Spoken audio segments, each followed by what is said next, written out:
السلام علیکم ورحمۃ اللہ وبرکاتہ۔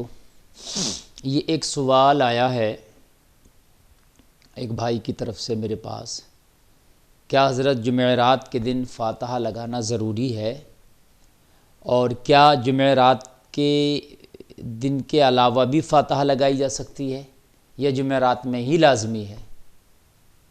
تو جناب بڑا اچھا سوال کیا ہے، اور اس کے حوالے سے میں آپ کو بتاؤں۔ دیکھیے، جو فاتحہ ہے یہ مستحب کام ہے۔ اگر کسی نے فاتحہ کسی وجہ سے نہ لگا سکا، اس کو ٹائم نہیں تھا، یاد نہ رہا، یا ویسے بھی اس نے نہیں لگوایا، تو وہ گناہگار نہیں ہوگا، اس لیے کہ ضروریات دین میں سے نہیں ہے۔ پھر جب ضروریات دین میں سے نہیں ہے تو پھر کیوں اتنا ضروری طور پر اس کام کو کیا جاتا ہے؟ تو جناب میں آپ کو بتاؤں، اصل میں فاتحہ ہے کیا، کیوں اس کو اتنا کیا جاتا ہے، اور کیوں اس پر اتنی فوکس دیا جاتا ہے۔ اس کا وجہ یہ ہے کہ فاتحہ کے ذریعے سے کچھ نہ کچھ قرآن کی تلاوت ہوتی ہے۔ فاتحہ میں کیا ہوتا ہے؟ سورہ فاتحہ پڑھ لینا، چاروں قل پڑھ لینا، یا اور کچھ قرآن جہاں سے میسر ہو وہ پڑھ لینا، یا جو پنچ آیت میں جو صورتیں خاص کی گئی ہیں ان صورتوں کی تلاوت، اور جو آیتیں خاص کی گئی ہیں ان آیتوں کی تلاوت کر لینا، پھر درود شریف پڑھ لینا۔ ہم فاتحہ میں یہی کرتے ہیں۔ پھر وہ پڑھنے کے بعد کیا کرتے ہیں؟ اپنے مرحومین کے لیے اصالہ ثواب کرتے ہیں۔ تو جناب یہ ضروریات دین میں سے تو نہیں ہے، لیکن جو آپ کے مرحومین دنیا سے چلے گئے، آپ کے آباء و اجداد میں سے دنیا سے چلے گئے، تو کیا ان سے آپ کی بالکل محبت نہیں رہی، ختم ہو گئی؟ کیا ناطہ بالکل ختم ہو گیا ان سے آپ کا؟ وہ انتقال کیے، لاکھوں کروڑوں کی آپ کو جائیداد دے کے چلے گئے، کہ آپ کا یہ حق بھی نہیں بنتا ہے کہ ان کے لیے اصالہ ثواب کریں؟ کم سے کم یہ ہمارا ایک اخلاقی فریضہ بھی بنتا ہے، ہماری محبت بھی اس چیز کی اجازت دیتی ہے ہمیں، کہ اگر ہمارے دوست و احباب میں سے، اعزاء اقربا میں سے، یا ہمارے بزرگوں میں سے، آباء و اجداد میں سے کوئی انتقال کر گیا، تو ہم اس کے لیے اصالہ ثواب کریں۔ اب ویسے تو سوال یہ ہے کہ پھر اسی دن کیوں؟ ہاں، تو بات صحیح ہے، آپ کسی اور دن بھی کر سکتے ہیں، کوئی دن خاص یہ نہیں ہے کہ اسی دن کرنا ہے، لیکن اس دن کو جو خاص طریقے سے اہتمام کیا جاتا ہے، اس کی وجہ یہ ہے چونکہ جمعہ افضل ہے، اور یہ کیا ہوتی ہے؟ جمعرات مغرب کے بعد سے جو ہے وہ اسلامی تاریخ چینج ہو جاتی ہے۔ تو آج جیسے جمعرات تھی، اور جیسے مغرب کا بعد ہوا تو وہ تاریخ چینج ہو گئی، وہ کیا ہو گیا؟ جمعے کا دن لگ گیا۔ تو جمعے کے دن کو ہفتے کی عید کہا گیا ہے، جمعے کے دن کو بابرکت مانا گیا ہے۔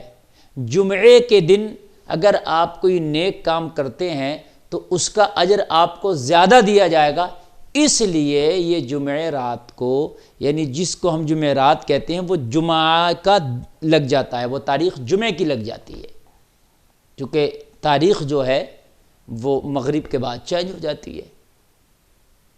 تو وہ جمعے کی جو رات ہے، گویا کہ وہ جمعے والی تاریخ میں آئے گا وہ دن، وہ رات جو ہے۔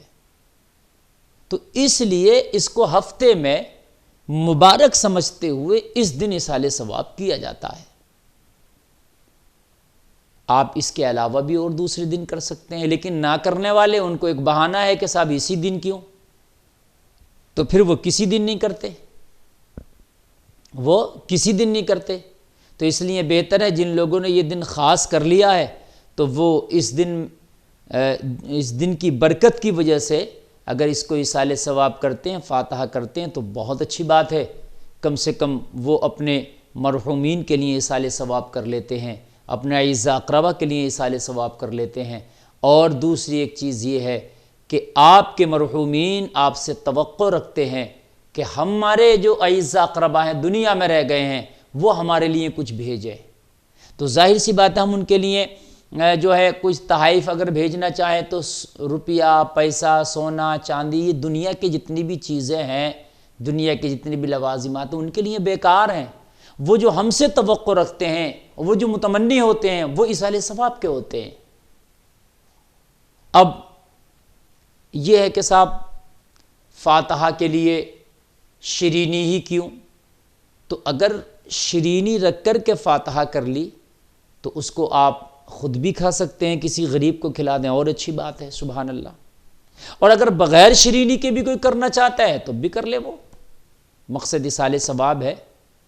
لیکن جو فاتحہ کا کھانا ہے اس پر ہی کیوں؟ تو بہتر یہ ہے کہ اسی بہانے سے اگر ہم نے فاتحہ پڑھ لی اور وہ کھانا اگر تقسیم کر دیا جائے تو اور زیادہ بہتر ہے، چونکہ بھوکے کو کھانا کھلانا بھی نیک عمل ہے، اور بلکہ بڑا نیک عمل ہے۔ اب بہت سے لوگ کہتے ہیں کہ وہ کھانا جس پر فاتحہ پڑھی گئی اس کو نہیں کھا سکتے۔ نہیں، کھا سکتے ہیں، آپ بھی کھا سکتے ہیں، لیکن اگر آپ فاتحہ کے بعد کسی دوسرے کو بھی شامل کر لیں اس کھانے میں، کسی بھوکے کو کھلا دیں، کسی غریب کو کھلا دیں، تو وہ زیادہ بہتر ہے۔ ایسا کیا کریں جمعرات کے دن جیسے آپ فاتحہ دے رہے ہیں، فاتحہ لگائی آپ نے، اور اس کھانے کو یا اس کے علاوہ بھی کھانا جو آپ کے گھر میں بنا ہے آپ اپنے پڑوسیوں میں ہی تقسیم کر دیں اور کسی غریب کو تقسیم کر دیں، تو یہ ثواب پر ثواب ہے۔ ایک تو فاتحہ میں قرآن پڑھا آپ نے، یہ ثواب، پھر کسی کو کھانا کھلایا، یہ ثواب۔ تو اس لیے فاتحہ کے بارے میں کچھ لوگ کہتے ہیں بھئی اگر فاتحہ نہیں پڑھو گے تو وہابی ہو جاؤ گے، حالانکہ ایسا نہیں ہے، لیکن ہاں یہ شعار بن گیا ہے اہل سنت والجماعت کا کہ جو اہل سنت والجماعت ہیں وہی فاتحہ اس طریقے سے اہتمام کے ساتھ پڑھتے ہیں، یہ ان کا شعار بن گیا ہے۔ حالانکہ ایسے نہیں ہے، کوئی اگر نہیں پڑھ سکا فاتحہ یا کوئی نہ دلا سکا فاتحہ تو کہ فاتحہ ہوگی نہیں، فاتحہ ہو جائے گی۔ اچھا، اسی کے اندر ایک سوال یہ کیا تھا، کیا عورت بھی گھر میں فاتحہ دے سکتی ہے یا لگا سکتی ہے چونکہ مرد نہیں ہوتے ہیں؟ تو اس کے لیے مرد یا عورت کا ہونا خاص نہیں ہے، فاتحہ کا مقصد وہی قرآن شریف پڑھنا، درود شریف پڑھنا اور ایصال ثواب کرنا مرحومین کے لیے۔ تو یہ مرد کا ہی خاصہ نہیں ہے کہ مرد ہی فاتحہ کر سکتا ہے، بلکہ عورت بھی کر سکتی ہے اگر وہ پاک ہے اور پاکی کے اس کے ایام ہے تو وہ بھی کر سکتی ہے۔ اور فاتحہ کے لیے بہتر ہے کہ باوضو ہو کے بیٹھیں، پھر قرآن شریف پڑھ کر جو آیتیں یا جو قرآن شریف کی صورتیں خاص طریقے سے بتائی گئی ہیں ان کو پڑھنے کے بعد میں ایصال ثواب کر دیں۔ بے وضو بھی فاتحہ ہو سکتی ہے، چونکہ قرآن شریف کو بغیر چھوئے آپ بغیر وضو پڑھ سکتے ہیں، لیکن چھو کر پڑھنے کے لیے حکم ہے کہ آپ کو باوضو ہونا ضروری ہے۔ تو اس لیے فاتحہ میں قرآن شریف ہم چھو کر تو پڑھتے نہیں، بنا چھوئے پڑھتے ہیں، تو باوضو ہو تو اس کی برکتیں تو سبحان اللہ الگ ہی ہیں، لیکن اگر وضو نہیں بھی ہے تب بھی فاتحہ ہو سکتی ہے، لیکن پاک ہونا شرط ہے۔